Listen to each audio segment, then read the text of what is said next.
खल बधि तुरत फिरे रघुबीरा। सोह चाप कर कटी तूनीरा। आरत गिरा सुनी जब सीता। कहल मन सन परम सभीता। अर्थात दुष्ट मारीच को मारकर श्री रघुवीर तुरंत लौट पड़े। हाथ में धनुष और कमर में तरकस शोभा दे रहा है।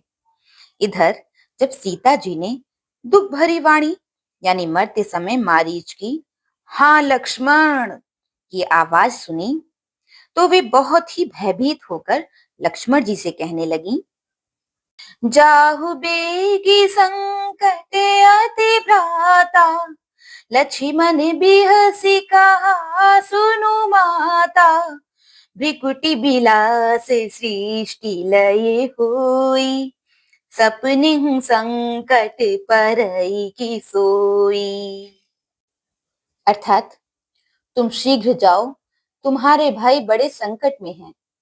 लक्ष्मण जी ने हंसकर कहा, हे माता सुनो, जिनकी भृकुटि विलास मात्र से सारी सृष्टि लय यानी प्रलय हो जाता है, वे श्री राम जी क्या कभी स्वप्न में भी संकट में पड़ सकते हैं?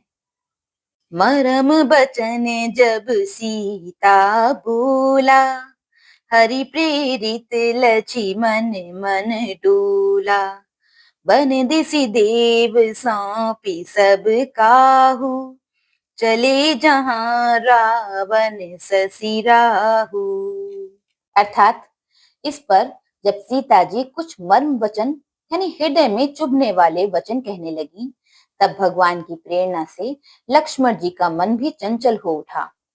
वे श्री सीता जी को वन और दिशाओं के देवताओं को सौंपकर वहां चले जहां रावण रूपी चंद्रमा के लिए राहु रूप श्री राम जी थे।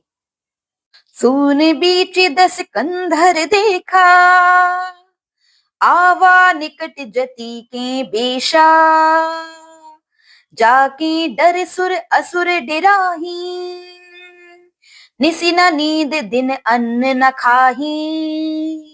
अर्थात रावण सोना मौका देखकर यति यानी सन्यासी के वेश में श्री सीता जी के समीप आया, जिसके डर से देवता और दैत्य तक इतना डरते हैं कि रात को नींद नहीं आती और दिन में भरपेट अन्न नहीं खाते। सो 10 शीस स्वान की नाई। इत उत चितई चला भड़ियाई। इमि कुपंथ पग देत खगेसा। रह न तेज तन बुद्धि बल लेसा। अर्थात वही 10 सिर वाला रावण कुत्ते की तरह इधर उधर ताकता हुआ बड़ी हाई यानी चोरी के लिए चला। काकभुशुंडी जी कहते हैं, हे गरुण जी, इस प्रकार कुमार पर पैर रखते ही शरीर में तेज तथा बुद्धि एवं बल का लेश भी नहीं रह जाता है। यानी सोना पाकर कुत्ता चुपके से बर्तन भाड़ों में मुंह डालकर कुछ चुरा ले जाता है, इसे बड़ी हाई कहते हैं। नाना विधि करी कथा सुहाई। राजनीति भय प्रीति दिखाई। कह सीता सुनु जति गोसाई। बोले हु बचन दुष्ट की नाई। अर्थात रावण ने अनेकों प्रकार की सुहावनी कथाएं रचकर सीता जी को राजनीति, भय और प्रेम दिखलाया। सीता जी ने कहा, हे यति गोसाई, सुनो, तुमने तो दुष्ट की तरह वचन कहे। तब रावण निज रूप दिखावा। भई सभय जब नाम सुनावा। कह सीता धरि धीर जुगाढ़ा। आई गयो प्रभु रउखल ठाढ़ा। अर्थात तब रावण ने अपना असली रूप दिखलाया और जब नाम सुनाया तब तो सीता जी भयभीत हो गईं। उन्होंने गहरा धीरज धरकर कहा, अरे दुष्ट, खड़ा तो रह, प्रभु आ गए। जिमि हरि बधु ही क्षुद्र सस चाहा।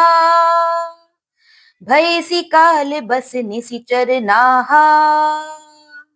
सुनत बचन 10 शीस रिसाना। मन मोह चरण बंदी सुख माना।